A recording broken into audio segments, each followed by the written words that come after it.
Welcome back to another episode of Creatives with Kartik. Today I have the pleasure of introducing a very talented content creator within the beauty and makeup industry. She began experimenting with makeup at the age of 16 and eventually launched her business 2 years later.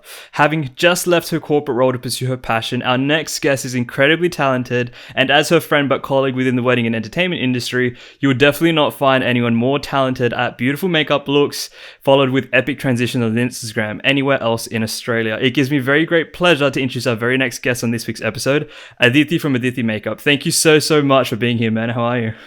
Wow, that was really generous. Thank you. I hope you appreciate the intro. Oh, I know. It was great. But yeah, I'm brilliant. great. Thank you. Thank you for having me. No, my absolute pleasure. I kind of always think back to it every single time we talk, and I'm sure maybe you might agree, because my very first collab ever when I first started photography was actually with you. Same. We were right? like two little noobs in the I industry. know. I don't even know if I still have access to those photos or whatnot, but every time I look back at it, I'm like, oh man, like what was I thinking? It was, I think anyone who starts their journey, when they first look back at the first thing that they ever start, it's always like, holy shit, oh my god, I did that. I know, in a positive cringe. way, but it's kind of almost cringe. It's almost so cringe, but I'm so did it.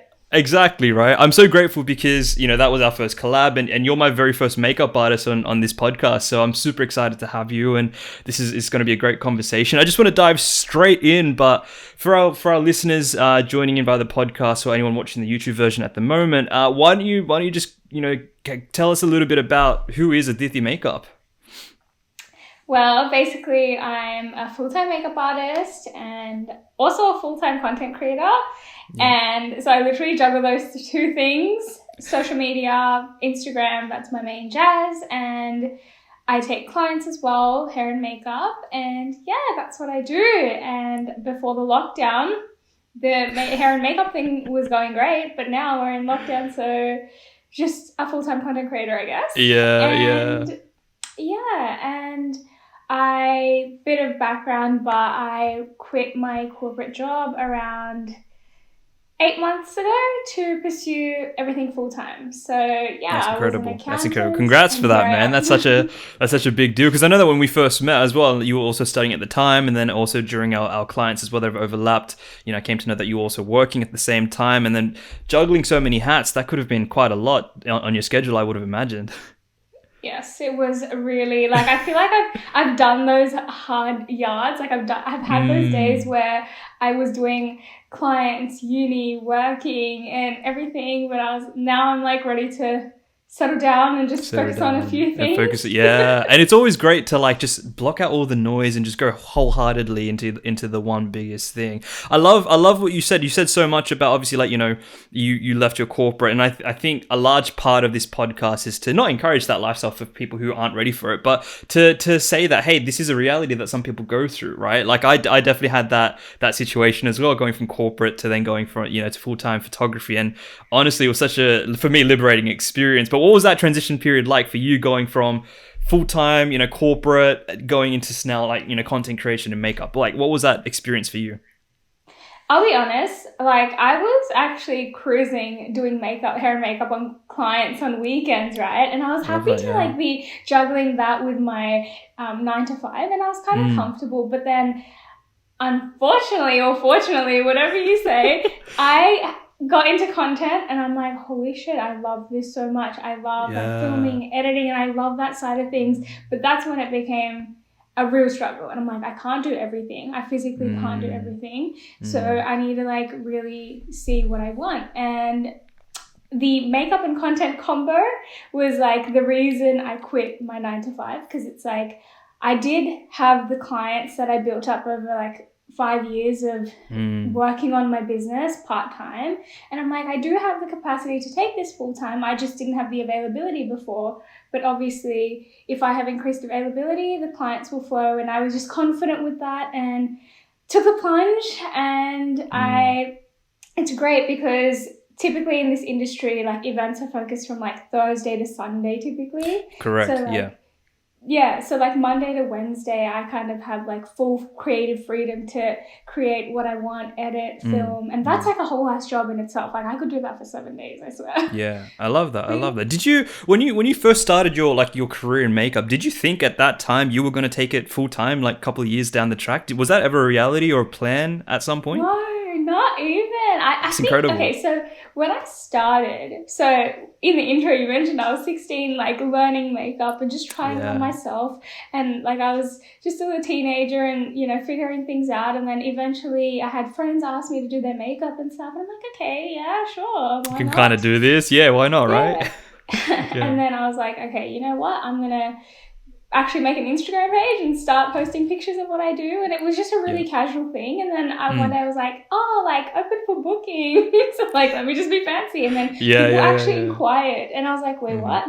This is, it kind of just all happened. Like I didn't plan the starting of the business at all. Like I know a lot of people go into things hoping to make a career out of it. And but with me, it was just really organic. And because I was so young, I don't think I had that vision of having a business. I was just trying to get through uni like any brown kid, you know? And Yeah. And were your parents at the time, they're like, oh, okay, that's great, Berta, but you know, focus on your studies or just don't forget that? Like what were their response at the time when you started makeup?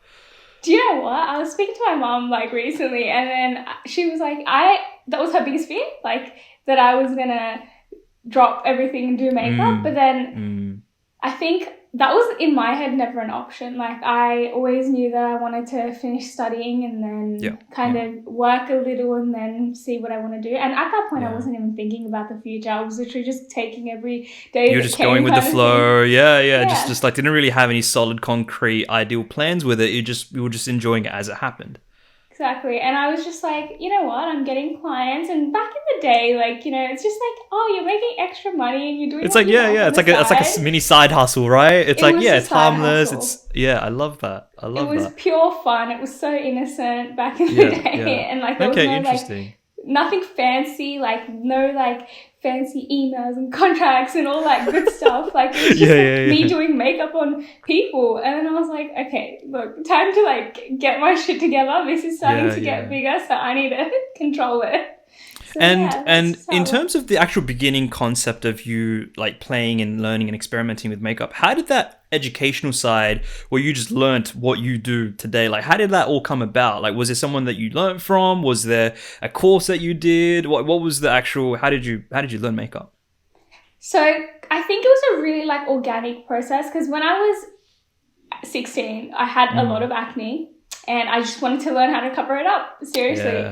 So I would watch so many YouTube videos and I'm like, oh, how do I do this without making myself look cakey? Or how do I blend this eyeshadow? And honestly, that's how it started on myself. And I just like started buying products and experimenting and practicing on myself. And then honestly, I would just say for me, the biggest thing has been practice. I'm really grateful. Like I haven't actually formally trained in makeup, but I think experience of 6 years has taught me a lot. I did have friends too. And I love what you mentioned, like, you know, you've not formally been trained in makeup, but the experience of 6 years. What's your take on that whole, because I know this is a thing, right? People are like, oh, like being formally trained in makeup. What's your take on that? Do you think it's quite like necessary? Do you think it adds a level of credibility? Is it something that sets you apart? Is it something that doesn't really matter? Like, what's your take on being formally educated within makeup? 100% agree that it would be nice to have a formal accreditation, but I also feel like to formalize the training and really understand like all the like nitty gritty things, but I also feel like it's like taking art classes. Like you can take art classes to become a painter, but are you going to be a good painter after 10 art classes? Like I think you really have to go out and paint for a few years to become a good painter, if you know what I mean. Yeah. So accreditation formalizes your craft and I think it gives you this added credibility, but on the other hand, I don't think that it really like can advance your skill overnight, if that makes sense. Like nothing beats experience at the end of the day. But yeah, I did have plans to get a formal accreditation this year, and I really, without giving away too much, I had plans to go elsewhere in the world, but that's incredible. So. Well, yeah, the lovely C word came into play, unfortunately, a couple of years back, and it's still around. And for anyone who's tuning in via, another country, unfortunately, Sydney's not doing too great. We were okay when the rest of the world were in shit, I realize, and then now that we're in shit, the rest of the world seem to be doing okay. So it's I know, and it's really taken an impact on creativity and content creation, which we'll dive into now. So, one of the things I always love to ask a lot of the guests on the show is, how do you stay relevant during a pandemic? So what's something that works for you to stay relevant, to still be in front of people's minds and in their eyes, on their phone, on their feed? Like, what's something that you do to just maintain that consistency? Make content every other day. And post, do you have like a set routine when it comes? Because honestly, like, woman, I see your stuff and I'm like, how does this girl keep coming out with all these incredible looks, with all these different like visions, and I'm sitting here just thinking like, wow, like what goes through your mind when you're going, I'm gonna make this today? Is there a solid plan behind it, or how does it all work? I'd like to say I'm a disorganized, organized creative, if that makes sense. So my thoughts are all over the place, but they all have their place. And so like when I'm thinking of a look, I have all these ideas racing through my head, but I kind of have this final vision that I want to execute, if that makes sense. So with me, like, I can be really spontaneous. Like some days I'll wake up in the morning and I'll have all this stuff planned of what I wanted to do, but I will see like a flower in my backyard that's a really nice purple, and I'm like, I want to do a look that looks like that. Yeah, I love that. It's like, it's a mixture of things. So I get my inspiration from a few places, and it just depends on my mood. Like if sometimes I have like a strict plan, which I plan my content and I have a content calendar, but sometimes I'll just wake up and do something totally different. Yeah, the whole content creation side of things, like I get asked all the time, like, oh, how do you go around creating your content, right? And for me, it's a bit different. Like I can't obviously go out and take a couple out for photo shoots right now, given the current situation of things. So I've led down heavily on the YouTube route, right? Or also the podcasting situation now. You dominate, during reels. I know you put a lot of reels and content out. Do you think that's, like, as far as metrics go, and I spoke to Anja, another guest on the show as well, do you think the metrics for the reels and TikTok as well, like, has that helped a lot for your business? I would say yes and no. I think definitely having a social media presence is necessary, and it does further your credibility. Like people can see your portfolio. It's great. But the metrics, I feel, can be motivating and demotivating, like personally. I think because I do two different things, in my head, I have to separate those things. Having an online presence as a makeup artist is amazing, right? But then sometimes I just solely look at myself as a content creator. I'm like, oh, I'm so far behind, if that makes sense. Yeah.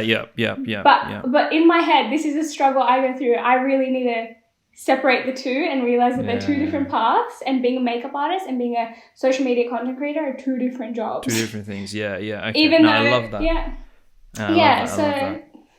Okay. What do you think are some of the challenges that you see? Like, because makeup is a broad industry and there's a lot of makeup artists coming up. What is something that you see time and time again from, the brand new makeup artists who just started their Instagram page and, they created a name behind it. They're super pumped and super excited. We were all there once. What do you see as some of the challenges that you see them go through, or something, things that you're like, oh, I used to do that you can share with our viewers today? I think that rather than like focusing on making your page all pretty and all that, just like go out and get experience, like start actually working on faces. I think especially with makeup, every girl owns makeup. And everyone who can do a full face thinks that they can like translate that on other people, but like they're two different things. And I think that like it's really important that you have your passion right, and you're doing it for the right reasons. You're not just doing it because you want a side hustle, or like you want like like some extra credibility, because I feel like side hustles are so common. Like every second person has one. Everyone wants to be like an entrepreneur, right? They're like, ooh, I want to create like a side hustle on top of my main hustle. And and as far as the whole role of makeup goes, you're right? Everyone's got makeup, so does that like entitle them to be a makeup artist? It's like for me, the commonality that I get is, oh, I've got an iPhone. Oh, I've got a Yeah. smartphone, right? Therefore, I'm a photographer, right? I'm like, well, I mean, in hindsight, yes, you can take a photo and it could be really good. There's obviously a lot going behind that. In terms of when you took the plunge, was the reality of running, doing your side hustle exactly what you thought it was on top of balancing your corporate job back in the day? Like, did you think it was as easy as it was, or was it more difficult than when you first experienced it?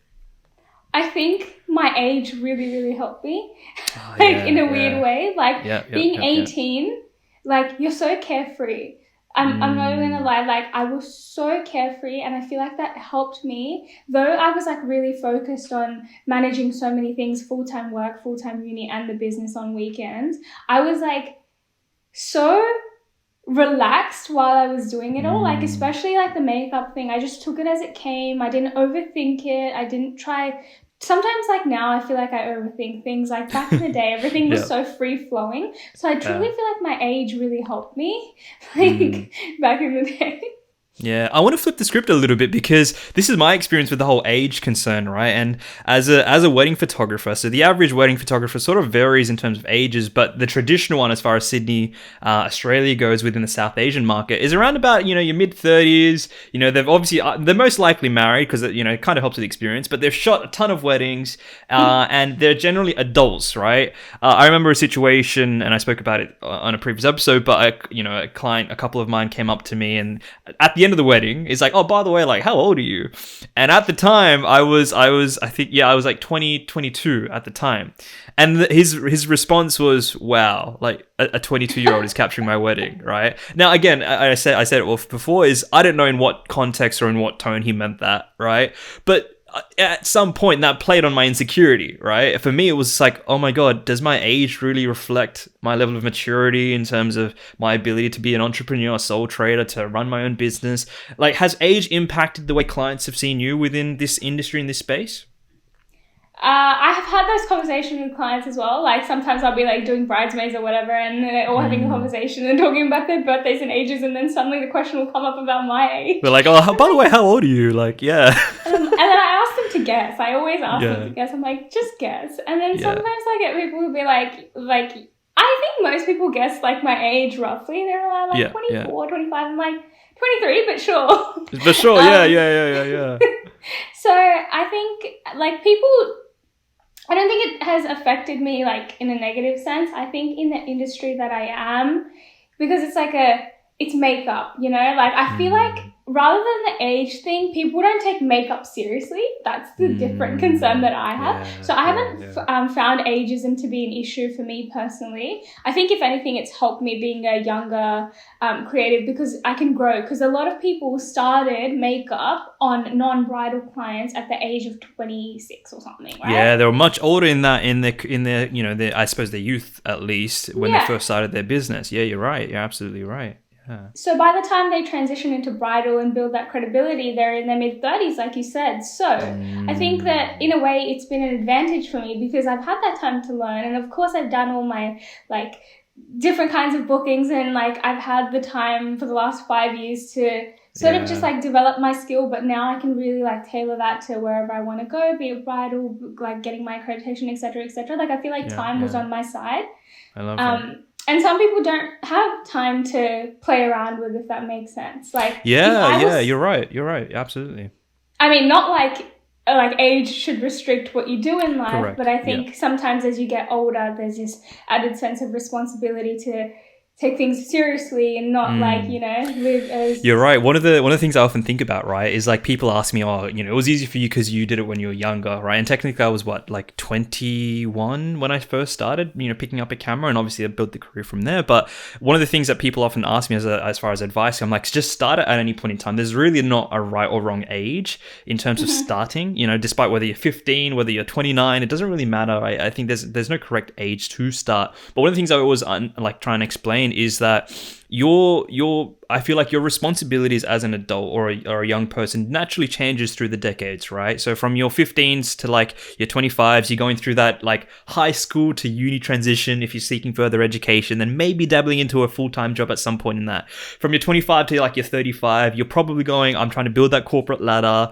and then maybe want to settle down and try and build a foundation if you want to start a family at some point later on. And so your responsibilities are naturally going to shift, right? Your ability to potentially take risks in life are naturally going to shift, right? Yeah. And so I understand that although there may not be a right or wrong age, it is a matter of being self-aware enough to realize that, okay, like I've just got XYZ responsibilities now that I maybe didn't have when I was, 10 years like younger or whatnot. Right. And I think that will also influence a large part of people's decisions, in starting a business. Was there any other factors you had to consider in terms of starting, a side hustle at the age that you were before it happened? I'm going to say no. I'm going to give the blunt answer of no because like I said, it was so organic. I didn't even envision it to be a side hustle. Like I literally just made a page so I can post like pretty pictures of myself and like clients, like not even clients, people's makeup that I did. I didn't even have like a thought process. So I don't think I really I didn't overthink it. I mean, if you ask me that question now, things would be totally different. But yeah, back then, no. Back then, no, I love that. One of the things I also want to sort of dive into a little bit more is, the market within Sydney as a whole and where we currently are, right? So for those outside of Sydney, my take, and I'm sure you can comment on this, that Sydney is a very small community, right? Sydney, almost everyone knows everyone. And for anyone who's listening to the podcast, Aditi just rolled her eyes, which I completely agree with. It is such a small community because, people bump into people know people. Even when we think that we don't have any mutual affiliation with even a couple or a client that we might have, at some point down the line, we're like, oh my God, someone that I maybe grew up with in high school, right? Or, like a family friend of mine. But when it comes to say the market as an entrepreneur, as a vendor, as someone within the, entertainment, wedding space, within the beauty space as well, there are, especially for yourself, there are heaps and heaps of well-established brands and businesses, and, really like newly upcoming businesses as well, who have the opportunity and potential to do absolutely amazing things. How do you keep your sanity and your peace of mind knowing the fact that it is such a saturated market, right? There is so many people. And like you said, almost everyone's a makeup artist, right? Because they've got makeup. How do you operate within, your space to go, what, despite everybody else, this is me? Like, what's your thought process around being in a saturated market?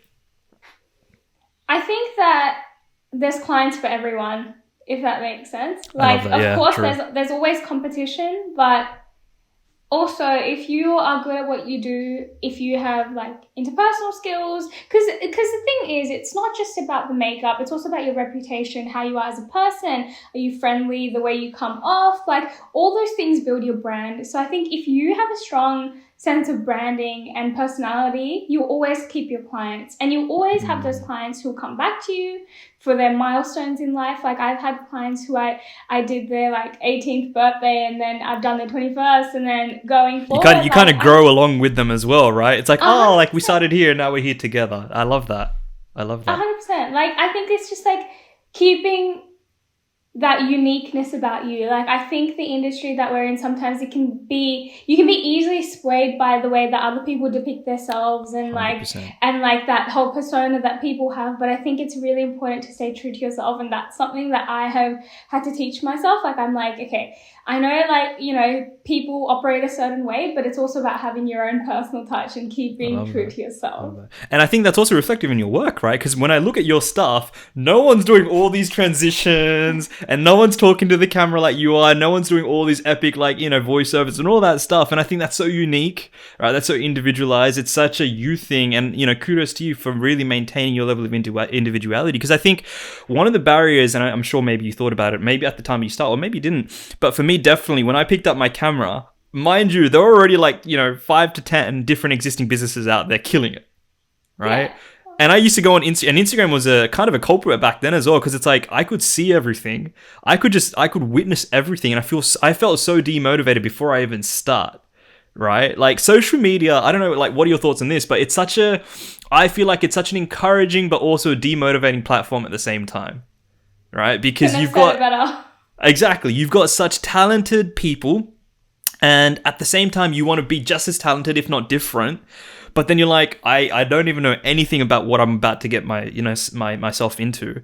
Like, and then people get so demotivated. Was that do you think a lot of people think about that stuff in terms of, other people and being conscious about it and that judgment, so to speak? Like, do you think that that's a thing? Yeah, so I think 100% with me on the makeup side of things, like I felt that way because I thought the market was so saturated and there was already like all these established makeup artists killing it out there.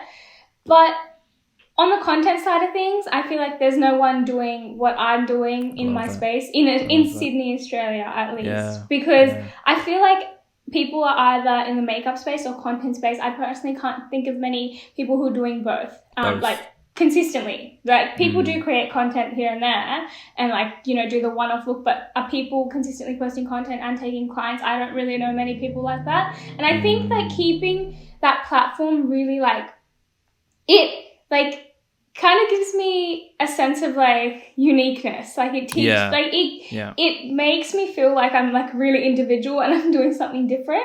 And whenever I'm feeling down about like the makeup side of things, I'll remind myself of the content side of things. And I'm like, you can't have it all. Like these people aren't able to produce all of this in their spare time. They don't do this. So stop comparing yourself. And that's on the makeup side of things. However, on the content side of things, I feel sometimes it is like so overwhelming. Like I will see people like Instagram, sorry, no offense to Instagram, but the algorithm's ass. Like absolutely shit. Like does not support creators who are consistently so 10 years ago the algorithm was consistency, but now it's all this extra bullshit that you have to factor in. And I love it, even then something that you've put in so much effort into, which might be like savable and shareable and all that crap that Instagram says that their algorithm is based on will flop. Whereas that same post on like a platform like TikTok will really, really do well. So clearly the problem's with Instagram. Right? I totally agree with what you're saying. It's such a frustrating thing, right? To have Instagram, a major platform, not really boost your content to that extent.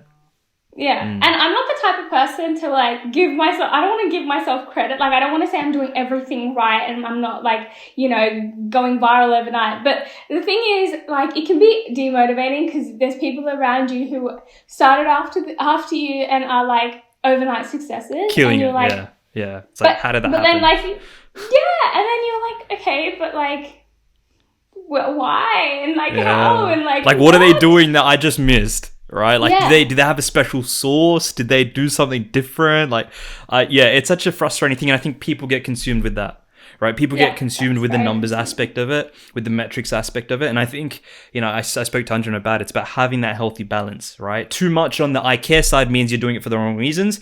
And too little on the I care side means you're not paying attention to your metrics to know where the attention is.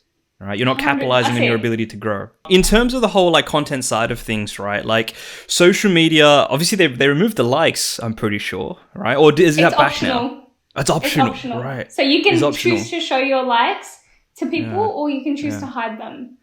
Do you think that was a good idea that Instagram did at the time? Like, what was your thought on that? I don't know. I personally don't look at likes as a metric. Like, I feel like I do not look at likes. I think 5 years ago, likes were like the biggest thing. It's like oh my god, this person got XYZ likes on their page. It's like they must be killing it, right? Yeah. No, I totally get that. But I think one thing that we've learned is engagement. Engagement, I feel, is more valuable than likes, and I truly feel like it's a better reflection of your work because you can have 50 followers, but if 10 out of those 50 followers are consistently commenting on your work, that's better than having 200k followers and getting 50 comments, if that makes sense. I love that. Yeah, it's all about that. And that's what and that's what you'll see. Like, you'll see bigger creators who have following for God knows why reason. Like sometimes they don't even post consistently. Like they went viral or whatever, and they'll like have a following based on bandwagon, right? A lot of people were just like, okay, this person has a high following. In their head think, well, I do that too. Like if I see someone has a high following, I'm like, they're probably like doing something they must really be well. doing really well. Yeah. So I might just follow them if they're in my space, right? Because I'm like, let me see what they're doing. So I think it's just like, but then you'll see their comments and then there'll be like 10 comments and it's like, wait, what? Why are people which is why I think, and you know, I'll get your thoughts on, which is why I think people are now eager to pay for followers, right? Because they're so consumed with that. I know, right? And again, Aditi just rolled her eyes for anyone listening on the podcast. I love it. But it's so true, right? Because people are under the impression that in order to be like quote unquote successful, right, they need to have some level of social media presence, right? Whereby they're recognized, they're identified as some level of a leader within this space, which is automatically given a level of authority, right? People are like, okay, well, if they have, 10,000 followers, they must be good at something. They must be credible. They must be talented, right? And again, it goes down that dark rabbit hole of that, well, like, I think you're valuing the wrong sides of social media. Right? Yeah. Because, and I used to think like this as well, but now it's like, I swear to God, there are so many talented, underrated creatives that I've come across on social media that I'm like, you need to blow up, son. Like, you're doing like top shit. Like, and there's some girls who are absolutely killing it within makeup that I'm like, how are you only like on XYZ followers? Like, it doesn't make any sense to me. It's such a frustrating space to be in. It's such a frustrating space to be in. I totally. But I also feel like if you are kind of doing it for the passion, for the drive, not for the followers, at the end of the day, even though you can feel demotivated by that number, you'll wake up the next morning feeling passionate about creating content, if that makes sense. Like that's what happens with me. Like sometimes I'll put in hours and hours and hours on a post and I'll post it. It'll do okay. It won't exceed expectations. And then I'll feel bogged down. I'll be like, oh my God, is this worth it? I spent so much time on it. Blah, blah, blah, blah. And then the next morning I'm like, okay, time to do another look. I love this too much. I love that. Like that's literally my thought process. I think that inevitably comes down to your why. All right. And I speak about it with all my other creatives as well. But identifying your why is literally the biggest driving factor for the reasons as to why you're doing this in the first place, right? And provided that reason is a valid and genuine and wholehearted reason, and not for the wrong reasons, I feel like those are the people that inevitably are successful. And it's not about the numbers, it's not about the metrics, it's about whether you're truly, like, wholeheartedly in love with what you're doing, that you fall in love with the process of who you are as a content creator, as a creative within this entire space. And your why is because you're passionate.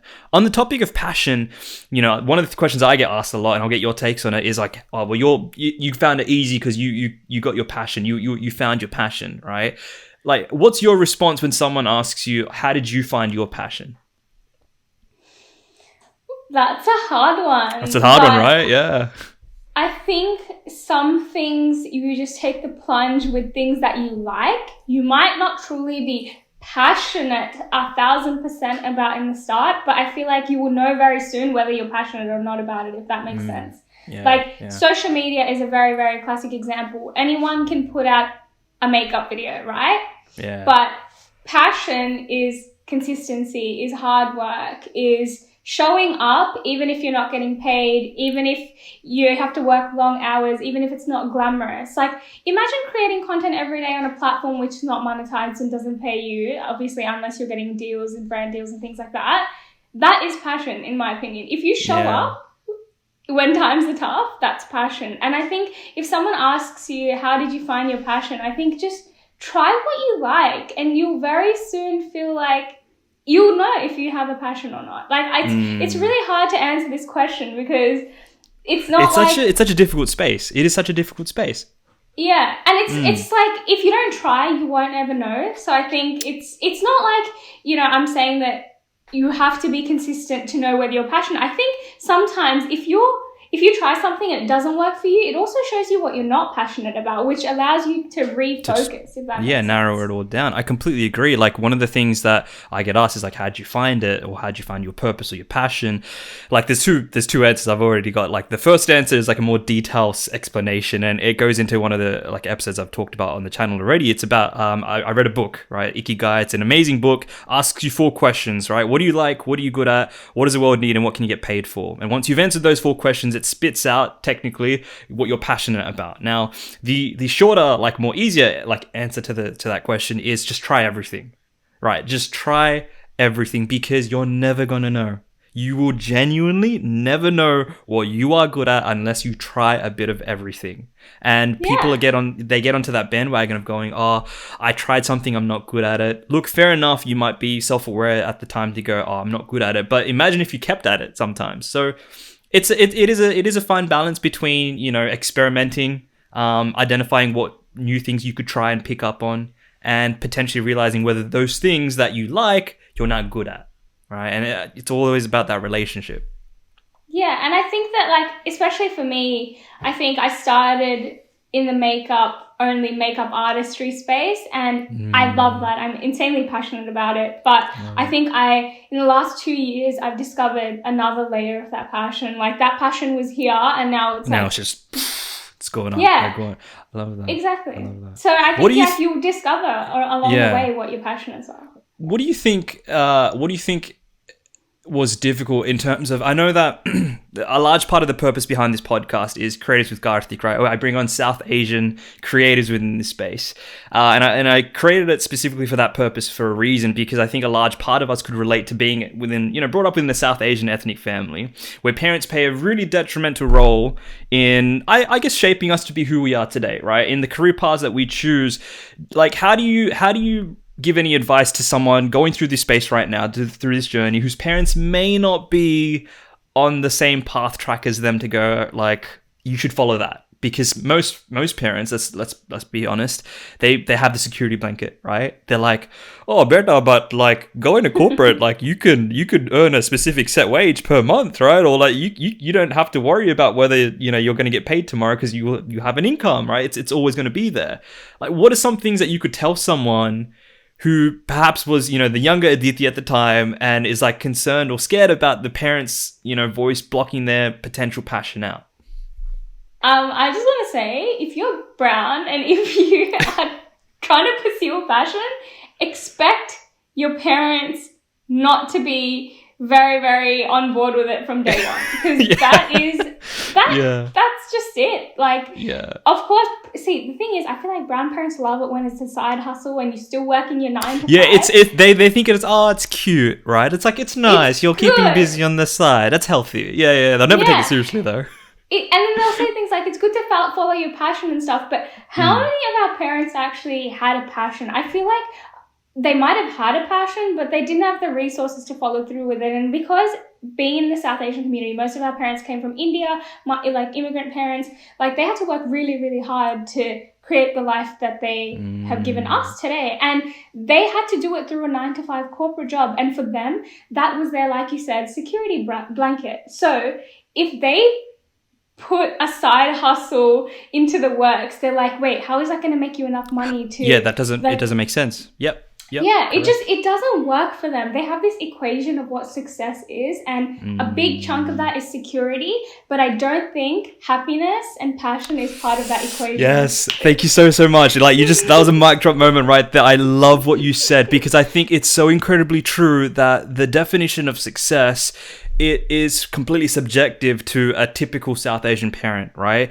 Let's talk about that for a second, because in their mind, success is like money, right? It's stability. It's, you know, having a great career, having a job, having a home that you're now paying a mortgage off to, like, settling down. That's what their definition of success is, right? 100%. Not, like, you know, Aditi created a business on makeup and now she's killing it, but that's cute because it's a side hustle, right? They're like, oh, that's adorable. It's not really, it's like almost patronizing in a way, but they don't look at that as success, and they don't realize that inevitably, like, fuels your happiness, right? That makes you so happy to go to bed at night knowing that when you wake up the next day, you're going to rock up and you're going to do the exact same thing because you love it. Like it brings you so much happiness. Yeah. And I've said this before, but like when I was at my corporate 9 to 5, I got to a point where I was so mentally drained. Though I enjoy the consistent paycheck, it was great. Who doesn't love a consistent paycheck, right? Absolutely. I just felt like towards the end of it, I was just completely drained. Some days I was going to bed really upset, crying, mentally like unstable. And I just thought to myself, can I go on like this for the next 50 years? I'm not saying anyone who's in a corporate job feels like that, because sometimes like that's what they like. That's what they enjoy, you know, that's their life. But for me personally, I think I've been like a creative person since I was young, and I had like ticked all the boxes of going to uni, studying finance, getting a job in corporate, blah, blah, blah, blah, blah, ticking all those desi boxes.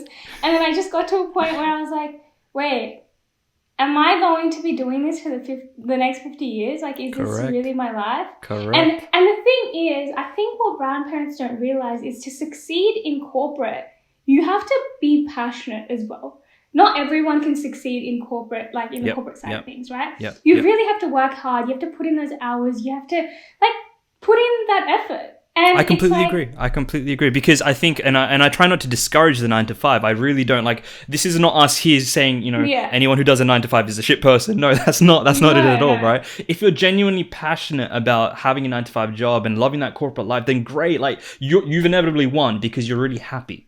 Right. Yeah. I think this conversation is more about for those people who aren't happy, who have other passions in life, to go and pursue that, to go and follow through with that, because like inevitably, like life sucks if you rot away at this jail mentality whereby you have to stay in a corporate job or whatever job that you're doing that you just don't like for the next 40 to 50 years, get paycheck to paycheck, and then eventually retire. Right. And then you look back at your life and you go, well, what did I really achieve for myself? Yes. And that thought scared me so much. 100%. Like when I was, you know, doing like my 9 to 5, that towards the end of it, that thought of like going every day and working for a manager who runs your life and like coming home and like, you know, getting like 6 to 10 and then going to bed or whatever, going to gym, going to bed and waking up the next morning. Totally. And living for the weekend. I just didn't want my life to be waiting for a Saturday. That's something I say to a lot, like people who I think are looking to pursue their side hustle as a full-time thing. Like, is it sustainable? And are you passionate enough about your side hustle to be working 7 days a week?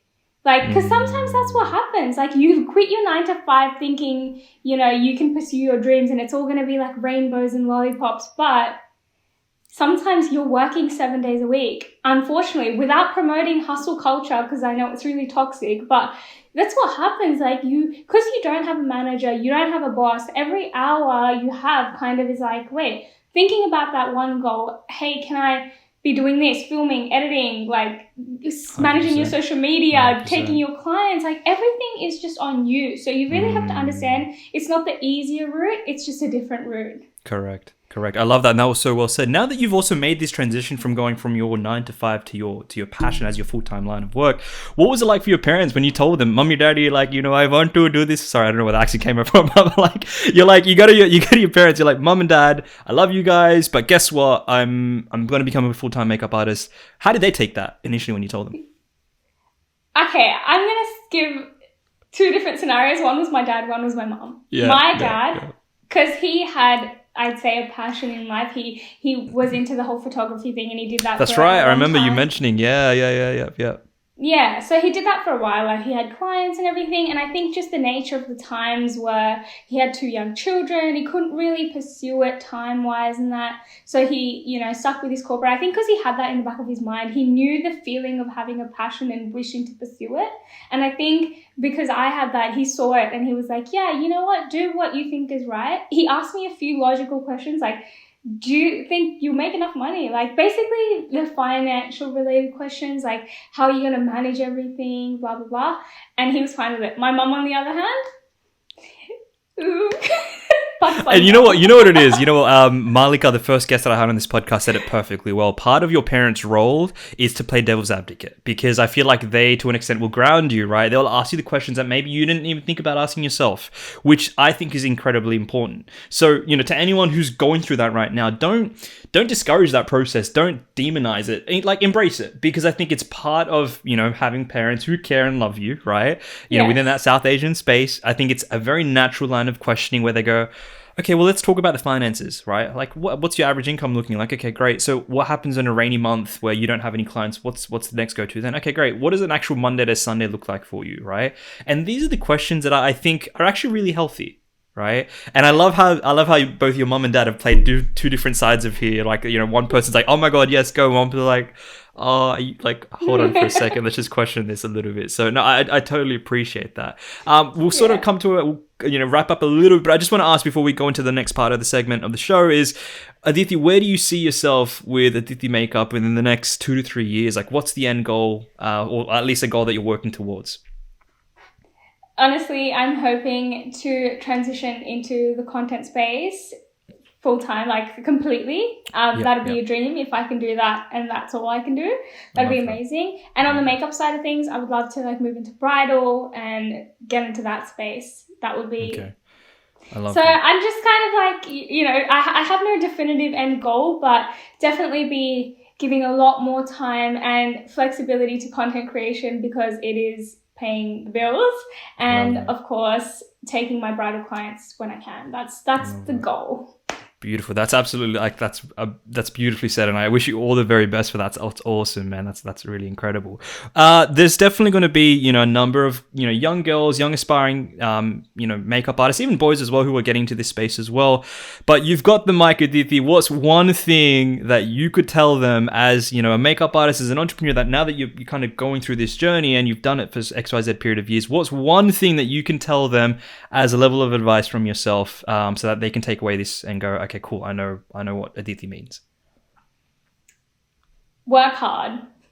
That's all I have to say. Simple. Like, just work hard. Like, when you find yourself becoming complacent with your craft, just think why you're doing it, and is it what you want to do? I think if you are working hard, then no one can take anything away from you. If you're giving everything, like if you're giving something your all, there's no questioning involved. You know that you're putting in your very level best, and everything that is meant to come to you will come to you. I think that's all I have to say. Like, don't go into the makeup space thinking it's going to be easy and chill, because it's not. If you are really passionate about it, work hard and you'll definitely succeed, because there's room for everyone. I love that, and that was a beautiful way to wrap up this show. Aditi, we're going to go into the to the rapid fire round. So it's an exciting, unheard of segment, which is exciting, which is so cool. I'm going to ask you some rapid fire questions, and feel free to answer it within a word or a sentence. Everyone keeps asking me, do I get a hamper?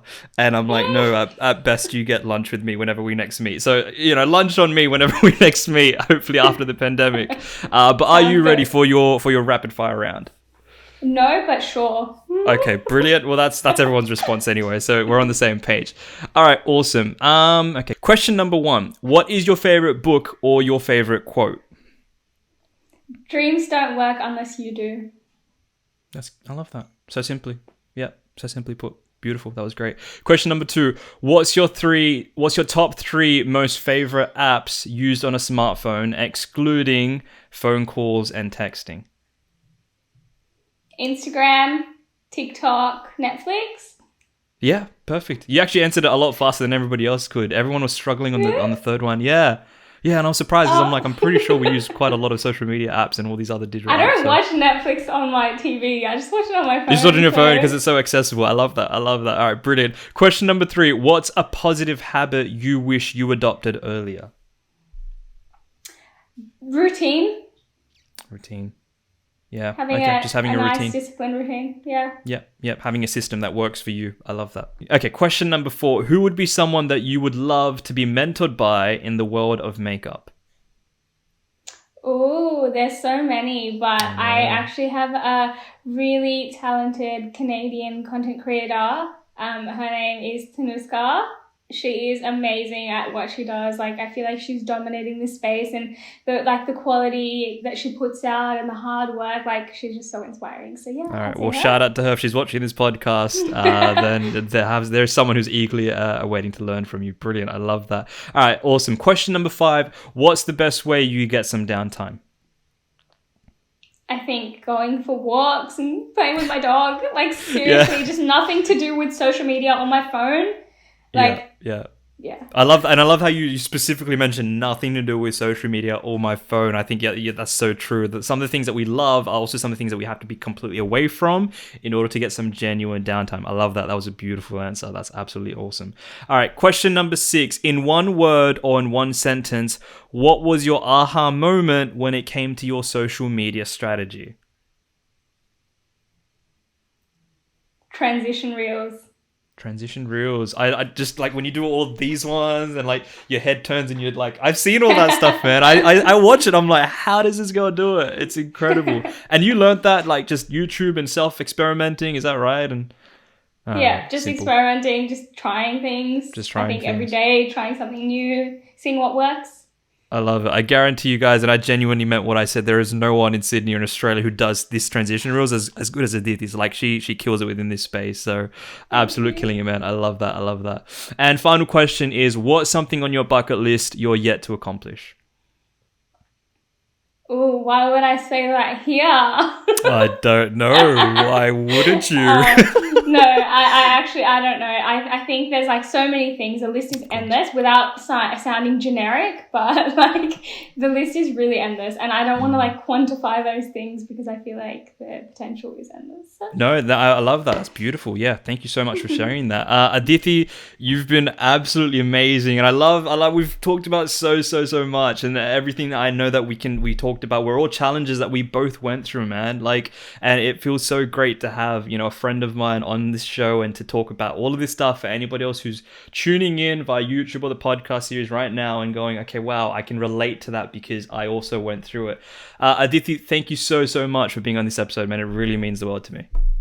Thank you so much for having me, and honestly, this was so great. I had the best time. Thank you. I love it. Guys, if you really enjoyed this podcast, rate it 5 stars, hit that subscribe button, comment down below, let me know what was your best part as well. And if you're watching on YouTube, don't forget to like, comment, subscribe, do all that good shit, and I will see you guys in the very next episode. Peace.